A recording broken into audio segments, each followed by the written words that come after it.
Hello everyone, we are a team of MBA students from HEC Paris, and today we are going to walk you through the case of Bicker AG, a multinational chain of supermarkets mostly located in Europe. To foster its growth, the company is currently considering entering new markets, with primary focus on South American countries. Bicker faces a challenge: how to factor country-related risks, including a range of economic, social and political factors, and attractiveness in terms of potential business opportunities. In our analysis, we looked at these risk factors and ranked the countries taking into account the attractiveness of their domestic markets. We assessed risk primarily based on the 2014 risk ratings in the Zurich risk room. However, we wanted to ensure that the final risk ratings we used were dynamic and took account of how risks had evolved over time. To do this, we identified in certain specific countries times when individual risks, had been significantly higher in the past. And where appropriate, we occasionally increased the risk, for example, for inflation in Venezuela, to take account of the fact that this particular risk category had been very varied in the past. This obviously impacted Venezuela's overall risk rating on the risk floor, which we estimated based on its position and proximity to other countries. And it is these amended ratings that we have used to compare the countries in our subsequent analysis. Having analysed risk, we also wanted to look at how attractive different markets were. To do this, we identified 14 different indicators which we thought were particularly relevant to the grocery sector, and we assigned weightings to each of them. You can see that the middle class size, effectively the customer base, was the factor we considered most important to Bicker. We collected all the data for all these indicators and crunched the numbers, ranking each of the countries from 1 in the case of the worst performer to 5 in the case of the best performer for all the indicators, and compiled these scores to develop an overall score for how attractive each market was.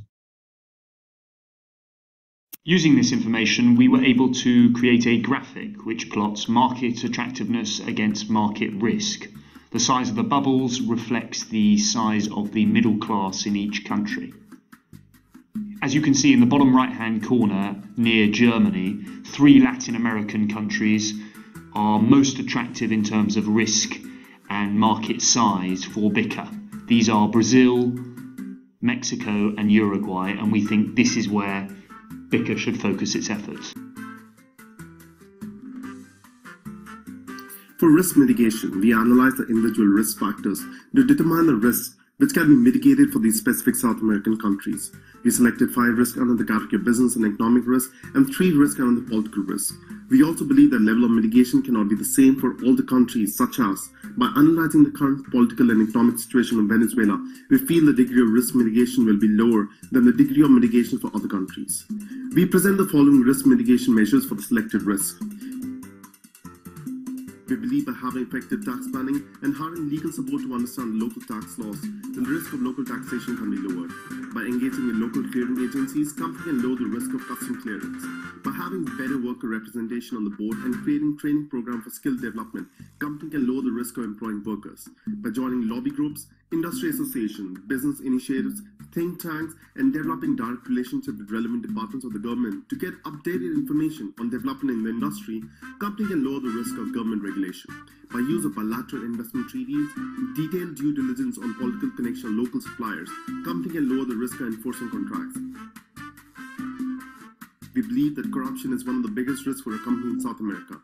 We feel by training the local employees, providing them with incentives, and doing a due diligence of the local boards, company can reduce the risk of corruption. By entering into exchange rate future contracts, aligning currencies and timing in supply sale contracts, company can reduce the risk of foreign exchange fluctuation. We feel by investing in the state of generators, company can reduce the risk of electric supply.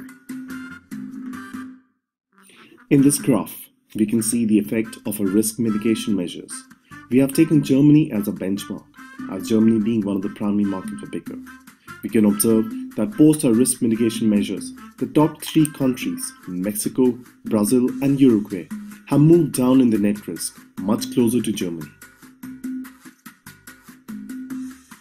The Zurich Risk Room is great for assessing general country-level risks. However, scenarios such as Bicker also require a more nuanced analysis. Here are the major points that we would like to highlight for further due diligence. First, impact of competition. Since supermarkets thrive on being cheap, high competition could mean lower margins. Second, regional variations within countries. Sao Paulo is worlds apart from Brazil's northeast, not only in terms of risk but also growth outlook and consumer habits. The right location is therefore crucial to success. Third, scenario planning. Major events such as national elections could heavily influence how these risks evolve in the future. The likelihood of such events should be taken into consideration. Fourth, local associates. The track record and credibility of suppliers, property owners, prospective employees should be assessed before entering into contractual obligations. And fifth, social and demographic indicators. Factors like median age and educational levels have a large influence on the purchasing habits of customers. Young families, for example, tend to purchase more frequently at supermarkets than those who live alone. We take these into account in our market attractiveness ratings.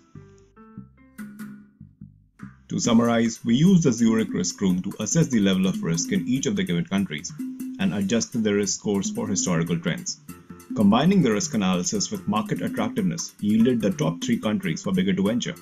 We then proposed risk mitigation measures which would have the highest impact in these countries and concluded by suggesting the next steps that Bicker should take for further due diligence. Thank you.